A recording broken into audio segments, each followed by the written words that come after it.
প্রথমত যে কথা সেটা হলো মাইলস্টোনে যেই আপনার দুর্ঘটনা ঘটেছে, বিমান ক্র্যাশ করার পরে, অগ্নিকাণ্ড ঘটার পরে যেই পরিস্থিতি সৃষ্টি হয়েছে, সেই পরিস্থিতি আমাদেরকে কিয়ামতের কথা স্মরণ করিয়ে দেয়।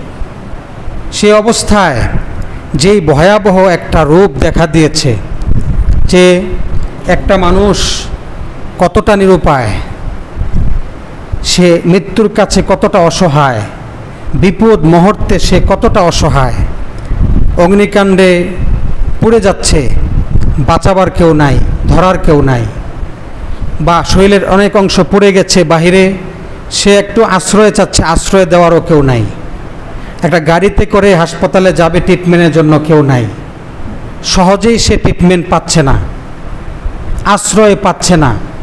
এটা আমাদেরকে কিয়ামতের ভয়াবহ মুহূর্তের সেই কথা স্মরণ করিয়ে দেয়। কোরআনে আল্লাহ রব্বুল আলামিন বলেন, ইয়াউমা ইয়াফিরুল মারউ মিন আখি, সেদিন ভাই তার ভাই থেকে পলায়ন করবে। আপন ভাই কাছে দেখার পরেও সে পলায়ন করবে তাকে দেখে, বাবাকে দেখে পলায়ন করবে, বাবা সন্তানকে দেখে পলায়ন করবে, মা তার সন্তানকে দেখে পলায়ন করবে, সন্তান মাকে দেখে পলায়ন করবে। অর্থাৎ কেউ কাউকে আশ্রয় দেবে না।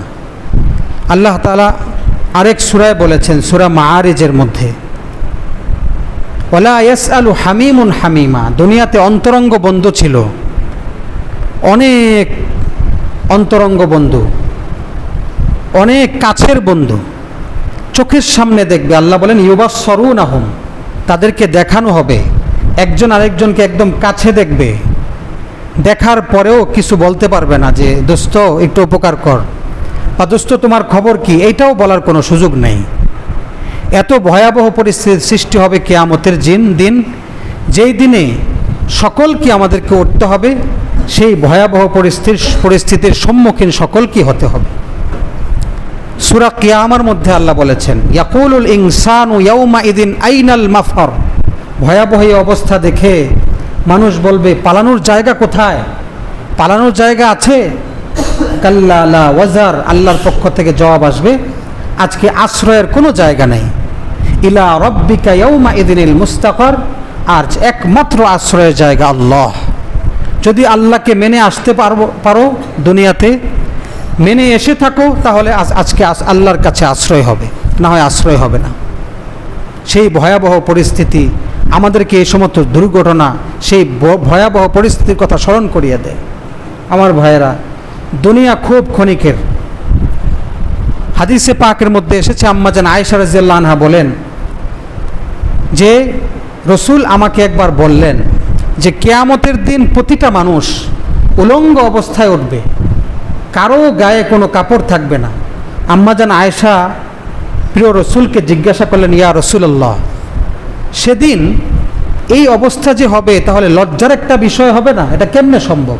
রাসূলুল্লাহ সাল্লাল্লাহু আলাইহি সাল্লাম বললেন যে আয়েশা, লজ্জার বিষয় তুমি বলছো? সেদিন যে ভয়াবহ এক পরিস্থিতি তৈরি হবে, একজন আরেকজনের দিকে ফিরে তাকানোর সময় পাবে না। সেই মুহূর্তটা কত ভয়াবহ হবে। এজন্য আমার ভাইয়েরা, আল্লাহকে ডাকা, এক আল্লাহর উপর ভরসা করা, আল্লাহর হুকুম মানা। যে ব্যক্তি আল্লাহর হয়ে যেতে পারবে, আল্লাহ তার হয়ে যাবে। যে ব্যক্তি দুনিয়াতে একমাত্র আল্লাহর আনুগত্য করবে, তার কোনো টেনশন থাকবে না, দুনিয়াতেও না আখিরাতেও না। তো প্রকৃত বুদ্ধিমান সে সবসময় আল্লাহকে ডাকে।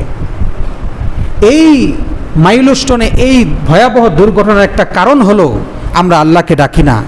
আমি আমার সন্তানকে ঘর থেকে বের হওয়ার জন্য সময় যে আল্লাহর উপর ভরসা রেখে আল্লাহর নামে বের হতে হবে, এটা শিক্ষা দিয়েছি? দেই নাই।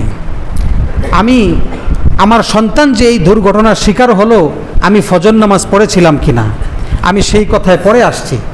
বাকি এখন যে কথা বলতে চাচ্ছি এরপরে, সেটা হলো যে ইসলাম এক নম্বরে সতর্ক থাকার কথা বলেছে। এই দুর্ঘটনার পিছনে এক নম্বর কারণ হলো আমাদের অসচেতনতা। আমরা অসচেতন। ইসলাম সচেতন থাকার কথা বলেছে, সব ক্ষেত্রে সতর্ক থাকতে হবে। রাসূলুল্লাহ সাল্লাল্লাহু আলাইহি সাল্লাম বলেছেন যে কোথাও সফরে যাবে, তো যাবার পথে তুমি যেই বাহনে করে যাবে, রসুলের যুগে তো বাহন ছিল ওট ঘোড়া, এগুলো বাহনে করে যাবে, এই বাহনটা ভালোভাবে দেখে নিবা এটা সুস্থ কিনা, দীর্ঘ পথ পাড়ি দিতে পারবে কিনা। মরুভূমিতে চাইলেই আরেকটা বাহন পাওয়া যাবে না, কোনো আশ্রয় পাওয়া যাবে না। এজন্য রসুল বললেন যাওয়ার পথে খুব সতর্কভাবে যাবে, যেখানে ঘাস, ঘোড়া, উটের কোনো খাবার পাবে তাকে খাইয়ে দিবে, তাকে খাবারের ব্যবস্থা করবে, তাকেও রেস্ট দিবে, যাতে করে চলার পথে বাহন এর ত্রুটির কারণে তোমার সফরের কোনো ক্ষতি না হয়, তুমি যেন বিপদগ্রস্ত না হও। অর্থাৎ চলার পথে আগের থেকেই তোমাকে সতর্ক থাকতে হবে, আগের থেকেই সতর্ক থাকতে হবে। অপর হাদিসে পাকের মধ্যে এসেছে, রাসূলুল্লাহ সাল্লাল্লাহু আলাইহি ওয়াসাল্লাম ইরশাদ করেন, তোমার সাথে যদি কোনো তীর থাকে, তলোয়ার থাকে, তো এটাকে তুমি হেফাজত করে রাখো।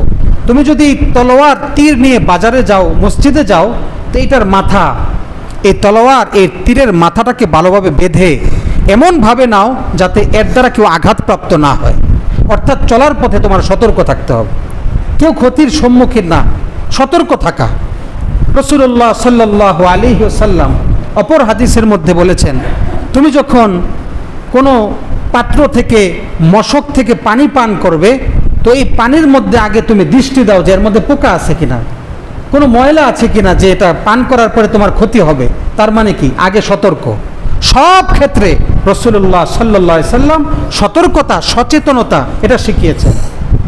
তা আমাদের এই যে বিমান, আমি এই যে প্রশিক্ষণের জন্য আমি উড়িয়ে দিলাম, এই বিমানটাকে আগে দেখা হয়েছে যে বিমানটা ঠিকঠাক আছে কিনা, কোথাও সমস্যা আছে কিনা, ভালোভাবে চেক দিয়ে তারপরে এটাকে উড়ানো হয়েছে কিনা। এরপরের কথা হলো, এই বিমানটা যে উড়িয়ে দেওয়া হলো, এই বিমান বর্তমান যুগে চলে কিনা, সতর্ক নাই। আপনি চিন্তা করেন,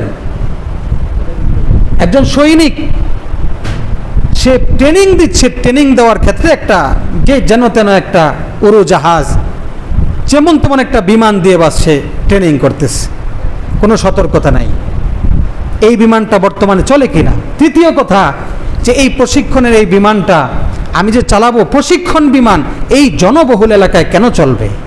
এরা চলবে উন্মুক্ত কোনো প্রান্তরে, জঙ্গল যেখানে আছে, সমুদ্রের তীর যেখানে আছে, যেখানে পড়লেও কারো ক্ষতি হবে না, জনবহুল জায়গায় চলবে কেন? অসতর্কতা। এটা ইসলাম এটাকে নিন্দা করে। ইসলাম সব ক্ষেত্রে সতর্কতা শিক্ষা দিয়েছে। এত অসতর্ক হবে কেন রাষ্ট্রের এই গুরুত্বপূর্ণ জায়গায়? কথা বুঝতে পেরেছেন? ইসলাম এক হাদিসে পাকের মধ্যে এসেছে, এক ব্যক্তি অসতর্কতার কারণে বিপদে পড়েছে, এখন রসুলের সামনে বলতেছে হাসবি আল্লাহু লা ইলাহা হাসবুনাল্লাহু ওয়া নি'মাল ওয়াকিল, দোয়া পড়তেছে। রসুল ডাক দিলেন, এই থামো, সতর্ক থেকেছ, দোয়া পড়তেছ, এখন সতর্ক থাকতে হবে, দোয়া পড়তে হবে। আগে তুমি ঠিক হও। গর্তের মধ্যে পাড়া দিতেছো, গর্ত আছে সামনে, না দেখে তুমি পাড়া দিতেছো আর দোয়া পড়লে, এখন দোয়া পড়তে পড়তে গর্তে পড়ে গেল, হলো নাকি? কথা বুঝতে পেরেছেন? ইসলাম সতর্কতার কথা বলেছে, সচেতন থাকতে বলেছে। এজন্য আমাদের এই দুর্ঘটনার এক নম্বর যে কারণ, সেটা হলো আমরা অসচেতন সব কাজে। রাসূলুল্লাহ সাল্লাল্লাহু আলাইহি সাল্লাম খুঁটিনাটি বিষয় থেকে গুরুত্বপূর্ণ বিষয় পর্যন্ত সব বিষয়ে সচেতন থাকতে বলেছেন। সম্পূর্ণ তোমাকে চৌকান্না থাকতে হবে, সতর্ক থাকতে হবে। আল মুমিনু লা ইয়াখদাউ ওয়া লা ইউখদা, মুমিন ধোঁকাও দিবে না, ধোঁকা খাবেও না। কেউ যদি মনে করে আমি সুফি মানুষ, বুজুর্গ, ধোঁকা খাই বারবার, ইসলাম বলে না, তুমি সচেতন মানুষ না। ইসলাম বলেছে তুমিও ধোঁকা খাবে না, আরেকজনকেও দিবে না, তুমিও খাবে না, তুমিও ধোঁকা খেতে যাবে কেন? সচেতন থাকতে ইসলাম বলেছে। কথা বুঝতে পেরেছেন? এটা আমাদেরকে বুঝতে হবে। জীবনের সর্বক্ষেত্রে সচেতন থাকা, উদাসীন না থাকা, যেন তেন বাস যেটা কেমন না কেমন, কোনো আগে দেখাশোনা নাই। একটা গাড়ি আমি ছাড়তেছি, এই গাড়ির ইঞ্জিন ঠিক আছে কিনা, পার্টস ঠিক আছে কিনা, চাকা ঠিক মতো লাগানো আছে কিনা, টেস্ট ছাড়াই ছেড়ে দিলাম, এটা অসতর্কতা না? বলেন, অসতর্কতা। একটু অসতর্কতার কারণে হাজার হাজার মানুষের জান নষ্ট হয়ে যায়। এটা ইসলাম শিক্ষা দেয় না। ইসলাম সব ক্ষেত্রে সতর্কতার কথা বলেছে। দ্বিতীয় নম্বর কথা, আমরা মুসলিম হিসেবে আমাদেরকে যে কথা দ্বিতীয় নম্বরে শিখতে হবে, সেটা হলো জীবনের সব ক্ষেত্রে আল্লাহর নাম নিয়ে চলা। আল্লাহর নাম নিয়ে চলা। হযরত নূহ আলাইহিস সালাম যখন কিস্তিতে আরোহণ করলেন, সারা দুনিয়া প্লাবিত হয়ে যাচ্ছে, আল্লাহর গজব নাজিল হয়েছে। ওপর থেকেও পানি পড়ছে, নিচ থেকেও পানি উঠছে, চুলার তলা দিয়ে, গর্ত দিয়ে, সব জায়গা থেকে পানি উঠতেছে, আর আসমান দিয়েও পানি পড়ছে। আল্লাহ সারা দুনিয়া প্লাবিত করে দিলেন। যারা কাফের মুশরিক, এত দাওয়াত দেওয়ার পরেও আল্লাহর প্রতি ঈমান আনে নাই, এখন আল্লাহর ফয়সালা, আল্লাহ সব ধ্বংস করবেন, শুধু মুমিনদেরকে বাঁচাবেন। নূহ আলাইহিস সালাম কিস্তি তৈরি করলেন আল্লাহর হুকুমে, কিস্তি বানালেন এবং কিস্তিতে আরোহণ করলেন মুমিনদেরকে নিয়ে। কিন্তু ওনার ভয় যে আমার কিস্তিও না জানি পানিতে ডুবে যায় কিনা, এমন প্লাবন, এত বন্যা, এত তুফান, যে আমার এটাও ডুবে যায় কিনা। আল্লাহ পাক বললেন, নূহ আমার নাম নাও। সুবহানাল্লাহ। বিসমিল্লাহ পড়ো। সূরা হুদের মধ্যে আছে 22 নম্বর পারায়, বিসমিল্লাহি মাজরিহা ওয়া মুরসাহা ইন্না রাব্বি লাগফুরুর রহিম। নৌকায় যখন আরোহণ করেন এই দোয়া পড়তে হয় না? অনেকে হয়তো জানেন, এটা নৌযানের দোয়া। নৌকায় উঠলে, লঞ্চে উঠলে, স্টিমারে উঠলে এই দোয়া। আল্লাহ নূহ আলাইহিস সালামকে দোয়া শিখালেন, বিসমিল্লাহি মাজরিহা, আল্লাহ আপনার নামে নৌকাতে আরোহণ করলাম, আপনার নামে এই নৌকা চলছে। ইন্না রব্বি লাগফুরুর রহিম, আমার রব অত্যন্ত ক্ষমাশীল, অত্যন্ত দয়ালু। এই নাম নিয়ে যখন কিস্তিতে আরোহণ করলেন, সব ধ্বংস হয়ে গেল। আল্লাহ রব্বুল আলামিন নূহ আলাইহিস সালাম এবং তার সাথে যারা মুমিনরা ছিলেন সকলকে বাঁচিয়ে দিলেন। সুবহানাল্লাহ। এজন্যই অপর হাদিসে পাকের মধ্যে রাসূলুল্লাহ সাল্লাল্লাহু আলাইহি সাল্লাম ইরশাদ করেছেন, কুল্লু আমরিন যিবালিন লা ইউবদাউ ফীহি বিবিসমিল্লাহি ফাহুয়া আখতা। প্রত্যেক ভালো জিনিস, এটার শুরুতে যদি বিসমিল্লাহ না নেওয়া হয়, সেই জিনিসটা কর্তৃত হয়, সেই জিনিসের মধ্যে কোনো বরকত থাকে না, সেটা ধ্বংস হয়ে যায়। আমার জীবনের চলার পথে আমার প্রতিটা পদক্ষেপে আমি কি আল্লাহর নাম নেই কিনা, আমার সন্তানকে আল্লাহর নাম শিক্ষা দিয়েছি কিনা, আমি যে স্কুলে নিয়ে যাচ্ছি ছেলেটাকে, আমি কি ঘর থেকে বের হওয়ার সময় নিজে দোয়া পড়ছি কিনা, সন্তানকে দোয়া শেখাচ্ছি কিনা, দোয়া পড়াচ্ছি কিনা তার মুখ দিয়ে। যদি পড়িয়ে থাকি তাহলে তো এই দুর্ঘটনা ঘটার কথা না। আমার ভাইয়েরা, এই কথাটা সামনেও আবার আলোচনা করব, মাঝখান দিয়ে একটু কথা বলি। সেটা হলো আমাদের জন্য বড় দুর্ভাগ্য, সেটা হলো এই বিপদের মুহূর্তে আমরা যারা আশপাশে ছিলাম আমাদের জন্য কি করণীয় ছিল। যারা আশপাশে ছিল তাদের জন্য করণীয় ছিল এখানে যারাই আক্রান্ত হয়েছে যে কোনো উপায়ে তাদেরকে উদ্ধার করা। শুধু ভিড় জমিয়ে তামাশা দেখা, এটা কি মুসলমান হিসেবে উচিত? ভিড় জমানোর কারণে এই সমস্ত লোকদেরকে বরং উদ্ধার করা কঠিন হয়ে যাচ্ছিল। সরানো, এমনভাবে মানুষ ভিড় করেছে যে এই আক্রান্ত যারা দুর্ঘটনার শিকার হয়েছে বের করা যাচ্ছে না, এদেরকে সরানো যাচ্ছে না। দ্বিতীয় কথা, সেলফি তুলতেছে। বর্তমান যুগের একটা রোগ হয়ে গেছে, মহামারী। আমার চোখের সামনে একজন জ্বলে যাচ্ছে, আমি সেলফি তুলি, আমার মোবাইলে আমি ছাড়বো, মানুষ দেখবে, মজা হবে। সে মজা নিতেছে, অথচ ভাই মারা যায়। একটা ছেলে পুরে চোখের সামনে দিয়ে যাচ্ছে, কেউ ধরে না, সবাই সেলফি তোলে। এ আজীব। সামনে অনেকগুলো অটো, তাকে নিয়ে যে দ্রুত যাবে, একটা অটো তাকে নিচ্ছে না। অথচ টাকা পয়সা পরের কথা, আগে তাকে উদ্ধার করা মুমিন হিসেবে এটাই তো দায়িত্ব ছিল। ক্যান্টিন পানি দরকার এখন এই আক্রান্তদের, এই আহতদের। ক্যান্টিনের মধ্যে অনেক পানি আছে, কিন্তু মালিক দরজা বন্ধ করে দিল যে এখন পানি নিলে আবার টাকা যদি না পাই। আপনি চিন্তা করেন, বিপদের মুহূর্তে তোমার 100 পানির বোতল না হয়ে যাইতো, তোমার কি খুব ক্ষতি হয়ে যেত নাকি? তোমার তো উচিত ছিল এখন এই সাহায্যটা করা, বন্ধ করে দিয়েছে। গাড়ি ভাড়া, দিয়াবাড়ি থেকে বাংলাদেশ মেডিকেল অটো ভাড়া না হয় 50 টাকা হবে, গাড়ি ভাড়া 50 টাকা হবে, সেখানে 500 টাকা 1000 টাকা করে ভাড়া নিয়েছে। এটা কি জুলুম না? বিপদের এই মুহূর্তে আমাকে তো ভাড়া ছাড়া নেওয়া দরকার ছিল। আমি যে এত এত পরিমাণ দ্বিগুণ আমি ভাড়া নিলাম, আল্লাহর কাছে কি জবাব দেব? মুসলিম হিসেবে এটা কোনোভাবেই আমার এই কাজটা ঠিক হয়? জুলুম। এটা আমরা সর্বোপরি সব জায়গায় দেখি, যেখানেই মানুষ ক্ষতির শিকার হয় আমরা কি এটা সুযোগ হিসাবে বেছে নেই। সেই মুহূর্তে আমার টাকা কামাইতে হবে, বিপদগ্রস্ত মানুষ থেকে আল্লাহ রব্বুল আলামিন এটা দেখছেন।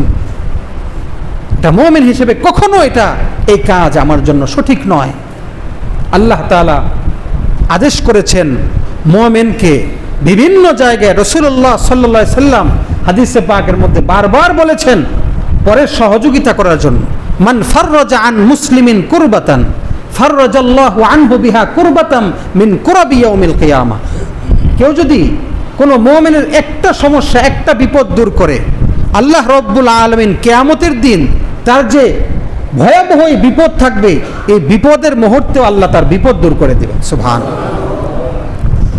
অপর হাদিসে পাকের মধ্যে বলেছেন আল্লাহু ফি আউনিল আবদি মা কানাল আবদু ফি আউনি আখি। কোনো বান্দা যখন আল্লাহর অপর কোনো বান্দার সহযোগিতায় এগিয়ে আসে, আল্লাহও তার সহযোগিতায় এগিয়ে আসে। আরেক হাদিসে পাকের মধ্যে এসেছে আল মুসলিমু আখুল মুসলিম, মুসলমান মুসলমানের ভাই, লা ইয়াযলিমুহু ওয়া লা ইউসলিমুহু। সে অপর ভাইয়ের প্রতি জুলুম করতে পারে না, অপর ভাইকে বিপদের মধ্যে ফেলেও দিতে পারে না। বিপদে পড়েছে, আপনি যদি উদ্ধার না করেন তো তাকে বিপদের মধ্যে ফেলে রাখলেন। মুমিন হিসেবে এটা আমাদেরকে বুঝতে হবে। যারা আমরা এখানে আছি, কমপক্ষে আমরা যেন শিক্ষা গ্রহণ করি, আমার ভাই যদি বিপদের সম্মুখীন হয়, যাই হোক না কেন, এই ভাইয়ের বিপদ উদ্ধারে আমি এগিয়ে যাব আগে। আজকে এমন অবস্থা, আমাদের এই শিক্ষা আমাদের থেকে সরে গেছে। পাশের ফ্ল্যাটে আমার ভাই থাকে, আমার প্রতিবেশী, তার খোঁজ খবরও আমি নেই না। তার নাম কি, ঠিকানা কোথায়, কি করেন, কিছুই জানি না। সে বিপদগ্রস্ত হলে আমি তার পাশে দাঁড়াই না।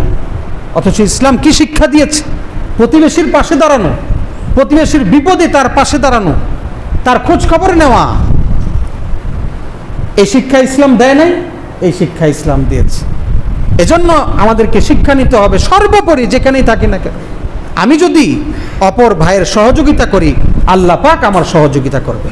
আর এই গুণ যদি আমার মধ্যে না আসে, তাহলে আল্লাহ পাক সহযোগিতা করবেন না, এবং আমার বিপদেও অপর ভাই এগিয়ে আসবে না। এক হাদিসে পাকের মধ্যে রাসূলুল্লাহ সাল্লাল্লাহু আলাইহি সাল্লাম বলেছেন যে কোনো ভাইয়ের যদি বাহন না থাকে, তাহলে তাকে তোমার বাহনে উঠিয়ে নাও, অথবা তোমার কাছে যদি অতিরিক্ত বাহন থাকে আর তোমার ভাইয়ের যদি বাহন না থাকে, তো তোমার অতিরিক্ত বাহনটা তাকে দিয়ে দাও, তাকে দিয়ে সহযোগিতা করো। তার কোনো পাথেয়র অভাব আছে, যেটা দরকার তোমার কাছে আছে, তো তুমি তাকে দিয়ে সহযোগিতা করো। সূরা মাউন আর আইতাল্লাযী ইউকাযযিবু বিদ্দিন আপনারা পড়েন, এটা শেষে আছে ওয়ায়ামনাউনাল মাউন। আল্লাহ পাক ধমকি দিয়েছেন, তাদের জন্য ধ্বংস, এই কথা বলেছেন যারা পাশের ভাই তার কাছে কোনো সহযোগিতা চায়। যেমন আপনার কাছে চাইলো কুড়ালটা দরকার, কাঁচিটা দরকার, যে কোনো সহযোগিতা চাইলো আর দিল না, তো আল্লাহ বলেন তার জন্য ধ্বংস। ওয়ায়ামনাউনাল মাউন মানে প্রয়োজনীয় জিনিস চাওয়ার পরে বাধা দেয় না, অর্থাৎ সহযোগিতা করে না। অপরের উপকার করার এই মানসিকতা নাই, আরেকজনকে সাহায্য করার মতো এই চিন্তা চেতনা, এই মানসিকতা অন্তরে যার নাই, তার জন্য ধ্বংস। এজন্য এই শিক্ষা আমাদেরকে নিতে হবে। বিপদগ্রস্ত কেউ হলে আমি যতটুকু পারি আমার সাধ্য থেকে তাকে সহযোগিতা করা। আল্লাহ রাব্বুল আলামিন আমাদেরকে তৌফিক দান করেন। এই শিক্ষাটা আমরা এখান থেকে পাই। আমরা এই বিষয়টা, এই সমস্যাগুলো আমরা দেখি, যখনই কোনো দুর্ঘটনা এরকম ঘটে আমরা এরকম দেখি, মানুষরা সুযোগ নেয়, সদ্ব্যবহার করে, সুযোগে সদ্ব্যবহার করে, উল্টা নিজের ফায়দা নিতে চায়, ওই বিপদগ্রস্ত মানুষকে উদ্ধার করে না। এখন আসেন, আমার জীবনে সব বিপদ থেকে বাঁচার ক্ষেত্রে আমার করণীয়, আমার জীবনের সমস্ত বিপদ থেকে বাঁচার ক্ষেত্রে আমার করণীয় হলো সকাল সন্ধ্যা আমাকে রসুলের শিখানো দোয়াগুলো পড়তে হবে। প্রতিদিন সকালে এবং সন্ধ্যায় হাসবি আল্লাহু লা ইলাহা ইল্লা হুয়া আলাইহি তাওয়াক্কালতু ওয়া হুয়া রাব্বুল আরশিল আযীম 60 বার করে পড়তে হবে। ফজরের পরেও, মাগরিবের পরেও। ফজরের পরে যদি কেউ পড়ে, সারা দিন আল্লাহ রব্বুল আলামিন তার জন্য যথেষ্ট হয়ে যাবে। হাদিসে পাকের মধ্যে এসেছে, যদি কেউ ফজরের পরে 60 বার পড়ে, তো আল্লাহ পাক সারা দিন তার জন্য যথেষ্ট হবেন, তাকে হেফাজত করবেন। মাগরিবের পরে যদি আবার কেউ পরে সারা রাত, আল্লাহ পাক তাকে হেফাজত করবেন, তার জন্য যথেষ্ট হয়ে যাবে। হাসবি আল্লাহু লা ইলাহা ইল্লা হুয়া আলাইহি তাওয়াক্কালতু ওয়া হুয়া রব্বুল আরশিল আযীম। তারপরে প্রত্যেক নামাজের পরে আয়াতুল কুরসি তো আছেই, এটা তো পড়বেন। আবার সকাল সন্ধ্যায় সূরা ইখলাস 3 বার, ফালাক 3 বার, নাস 3 বার, এটাও পড়বেন। সূরা ইখলাস 3 বার, ফালাক 3 বার, নাস 3 বার। ঠিক আছে? তো এই সূরাগুলো আমরা পারি না? সকলেই সূরাগুলো আমরা পারি। তারপর আরেকটা দোয়া রাসূল শিখিয়েছেন, বিসমিল্লাহিল্লাযী লা ইয়াদুররু মা ইসমিহি শাইউন ফিল আরদি ওয়ালা ফিস সামাই ওয়া হুয়াস সামিউল আলিম। 3 বার, সকালে 3 বার, মাগরিবের পরে 3 বার। কেউ যদি সকালে 3 বার পরে সারা দিন সমস্ত ক্ষতি থেকে আল্লাহ তাকে হেফাজত করবে। মাগরিবের পরে যদি কেউ পড়ে সারা রাত সমস্ত ক্ষতি থেকে আল্লাহ তাকে হেফাজত করবে। বিসমিল্লাহিল্লাযী লা ইয়াদুররু মা ইসমিহি শাইউন ফিল আরদি ওয়ালা ফিস সামাই ওয়া হুয়াস সামিউল আলিম। এই দোয়াটা 3 বার পড়া। এবং সকালে আর সন্ধ্যায় আয়াতুল কুরসির সাথে আরেকটু যোগ করবেন। হাদিসে পাকের মধ্যে এসেছে, 24 নম্বর পারার 6 নম্বর পৃষ্ঠা সূরা মুমিন নামে একটা সূরা আছে। এই সূরার প্রথম 2 লাইন, অর্থাৎ 3টা আয়াত, ছোট ছোট 2 লাইন এবং তৃতীয় লাইনের সামান্য, এইটা পড়ার সাথে সাথে আয়াতুল কুরসি পড়বেন। এই 2 লাইন অর্থাৎ মোট 3 আয়াত, 2 লাইনের একটু বেশি হয়। এই 3টা ছোট আয়াত আর আয়াতুল কুরসি সকালে ফজরের পরে আবার মাগরিবের পরে পড়তে ভুলবেন না। আল্লাহ রব্বুল আলামিন নিজে হেফাজত করবেন, নিজে দুর্ঘটনা থেকে হেফাজত করবেন। এবং এটা সকলের জন্য, আপনি আপনার স্ত্রী সন্তান সকলকে শিখিয়ে দিবেন। যখনই ঘর থেকে বের হবেন, যখনই মসজিদ থেকে বের হবেন, যখনই হাসপাতাল থেকে বের হবেন, আপনার দোকান থেকে বের হবেন, যেখানেই থাকেন, বের হওয়ার সময়ই একটা দোয়া পড়তে হয়। বলেন তো কি দোয়াটা? কি বলেন তো? তা পারার কথা বলেন, বিসমিল্লাহি তাওয়াক্কালতু আলাল্লাহ ওয়ালা হাওলা ওয়ালা কুওয়াতা ইল্লা বিল্লাহ। আবার বলেন, বিসমিল্লাহি তাওয়াক্কালতু আলাল্লাহ ওয়ালা হাওলা ওয়ালা কুওয়াতা ইল্লা বিল্লাহ। বিসমিল্লাহি তাওয়াক্কালতু আলাল্লাহ ওয়ালা হাওলা ওয়ালা কুওয়াতা ইল্লা বিল্লাহ। এই দোয়াটা কেউ যদি ঘর থেকে বের হওয়ার সময় পড়ে তারপর বের হয়, হাদিসে পাকের শব্দ, হুদিতা কুফিতা, অর্থাৎ আল্লাহ পাক তুমি যেখানে যেতে চাও পথ দেখিয়ে দিবেন এবং আল্লাহ পাক তোমার চলার পথে আল্লাহ যথেষ্ট হয়ে যাবেন। সুবহানাল্লাহ। আল্লাহ যথেষ্ট হয়ে যাবেন তার অর্থ কি? অর্থাৎ যে কোনো বিপদ থেকে আল্লাহ আপনাকে উদ্ধার করবেন। কথা বুঝতে পেরেছেন? কুফিতা, কুফিতা শব্দের অর্থ আল্লাহ যথেষ্ট হবেন, আল্লাহ সমস্ত বিপদ থেকে রক্ষার জন্য এক আল্লাহ তোমার সাথে থাকবেন। সুবহানাল্লাহ। এটা পড়তে ভুলবেন না। আমরা আজকাল এই দোয়া কালামগুলো পড়ি না, এগুলো কিছুই পড়ি না, এগুলো কিছু মনে করি না, অথচ এটাই আমার শক্তি, এটাই আমার রক্ষা কবচ, এটাই আমার হেফাজতের মাধ্যম, এটাই আমাকে হেফাজতকারী। আল্লাহ তাআলা 13 পারায় বলেছেন, 9 নম্বর পৃষ্ঠায়, লাহু মুআক্কিবাতুম মিন বাইনি ইয়াদাইহি ওয়া মিন খালফি ইয়াহফাযুনাহু মিন আমরিল্লাহ। তোমার সামনে এবং পিছনে ফেরেশতা আছে, প্রতিটা মানুষের সামনে এবং পিছনে ফেরেশতা আছে। আমাদের সাথে এমনি তো আমরা জানি ডানে বামে ফেরেশতা আছে, আবার প্রতিটা জোড়া অঙ্গ প্রত্যঙ্গের সাথেও ফেরেশতা আছে। এছাড়াও এই আয়াত বলছে আমার আপনার সামনে পিছনে ফেরেশতা থাকে। তো এই ফেরেশতাগুলো হেফাজত করে। প্রশ্ন হলো, হুজুর, তো ফেরেশতাগুলো যদি হেফাজত করে থাকে তাহলে মানুষগুলো অ্যাক্সিডেন্ট হয় কেমনে? তাফসিরে লিখে এই আয়াতের ব্যাখ্যা হলো যে হেফাজত করবে ফেরেশতা ওই সময় যখন তুমি আল্লাহর নাম নিয়ে বের হবা। আর যদি আল্লাহর নাম নিয়ে বের না হও, তাহলে এই ফেরেশতা সে উদাসীন অবস্থায় থাকবে, তখন অ্যাক্টিভ থাকবে না। এই ফেরেশতারা অসতর্ক অবস্থায় থাকবে, তারা হেফাজত করবে না।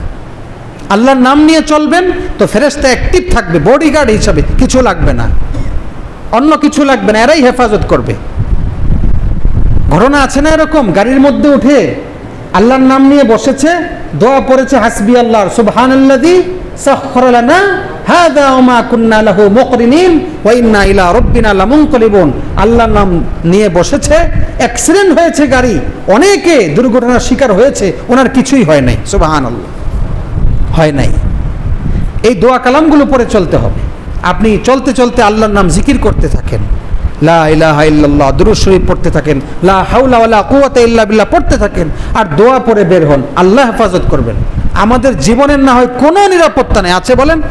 আপনি বের হয়ে এখন গুলিস্তান যাবেন, রাস্তায় কোনো নিশ্চয়তা নাই, আপনার কিছু হবে না।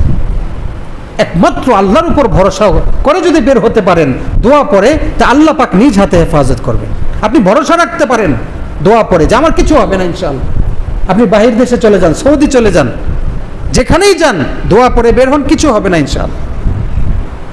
এজন্য ভাইরা আমার, এই দোয়াগুলো নিয়মিত পড়া, প্রত্যেক নামাজের পরে আয়াতুল কুরসি, এরপরে তাসবিহ ফাতিমি 33 বার 34 বার সুবহানাল্লাহ আলহামদুলিল্লাহ আল্লাহু আকবার, এরপরে সূরা ইখলাস ফালাক নাস একবার করে এগুলোও পড়েন, দুরূদ শরীফ পড়েন, এরপরে মসজিদ থেকে বের হন, দোয়া পড়ে বের হন, আবার ঘর থেকে বের হওয়ার সময় দোয়া পড়ে বের হন।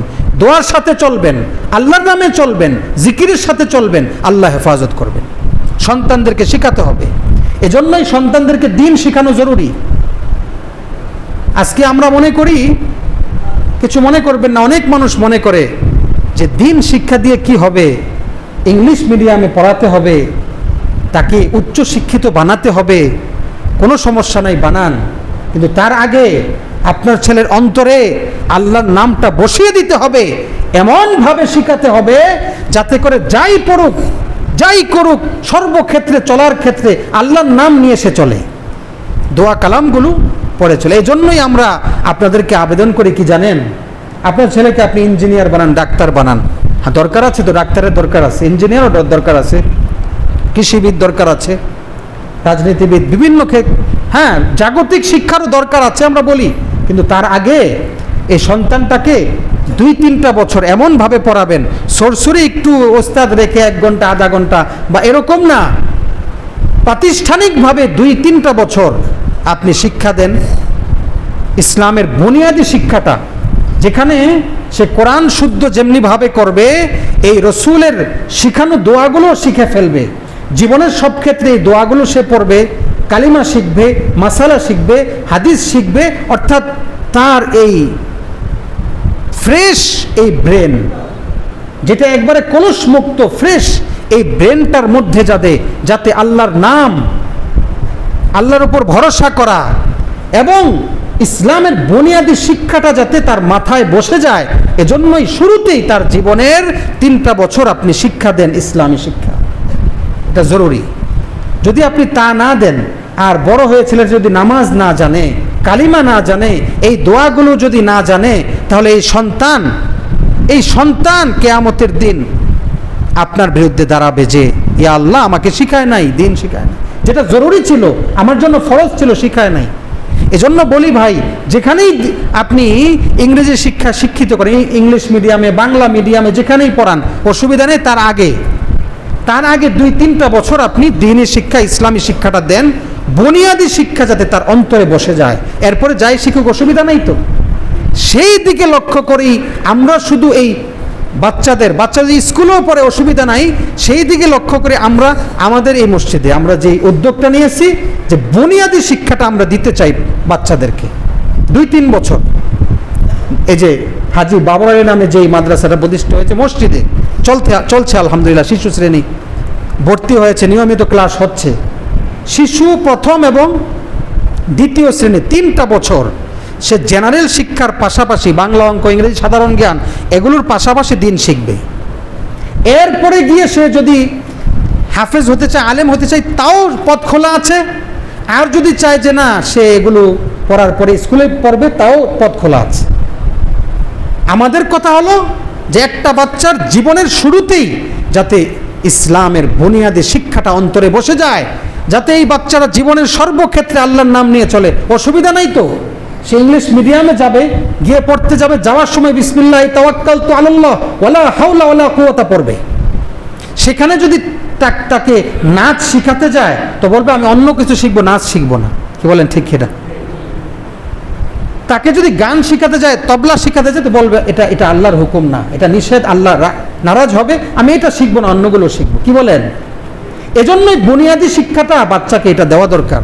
বাচ্চাকে আপনি শুরু থেকেই কোরআন নাই, হাদিস নাই, আল্লাহর নাম নাই, কিছু নাই, শুরু থেকেই আপনি জাগতিক শিক্ষা, শুধু জাগতিক শিক্ষা দিচ্ছেন, তো এই বাচ্চারা তো আল্লাহর নাম নিয়ে ঘর থেকে বের হচ্ছে না, তো অ্যাক্সিডেন্ট থেকে বাঁচবে কেমনে? আপনিও তো আল্লাহর নাম নিয়ে বের হচ্ছেন না, তো অ্যাক্সিডেন্ট থেকে বাঁচবেন কিভাবে? আমার ভাইয়েরা, সর্বশেষ অনুরোধ, আমার আলোচনা শেষ, যে এই দোয়াগুলো শিখেন, নিজেও দিন শিখেন আস্তে আস্তে করে। আর বাচ্চাদেরকে শুরু থেকেই আপনি যদি এটা বলেন যে বাচ্চা জাগতিক শিক্ষা শিখুক, 15-16 বছর পরে পরে আমি দিন শিখাবো বা একজন শিক্ষক রাখবো বাসায় এনে দিন শিখাবে, হবে না। এই বাচ্চাকে যদি আপনি শুরুতেই দিন না শিখান, যখন সে বড় হয়ে যাবে তখন বল বাবা না আমি শিখবো না। আপনি এই বাচ্চা কোরআনের ছোঁয়া না পেলে আপনার বাধ্যগত সন্তান হবে না। 100% লিখে রাখেন, আপনার বাধ্যগত সন্তান হতে হলে দিন শিক্ষার ছোঁয়া পেতেই হবে, পেতেই হবে, পেতেই হবে। এজন্য দিন শিক্ষাটা দেন, দিন শিক্ষাটা দেন, সকল মুসলমানের জন্য এটা জরুরি। দেখবেন এই সন্তান আপনার জানাজা পড়াবে, এই সন্তান আপনার দুনিয়া আখিরাত সর্বক্ষেত্রে আপনার চোখের শীতল হবে, আপনার চোখের শীতল হবে ইনশাআল্লাহ। আল্লাহ রব্বুল আলামিন আমাদের সকলকে আমল করার তৌফিক দান করেন, আমিন। ওমা আলাইনা ইল্লাল বালাগ। যারা ক্বাবলাল জুমা যারা সুন্নাত আদায় করেন, আদায় করুন। সুবহানাল্লাহ।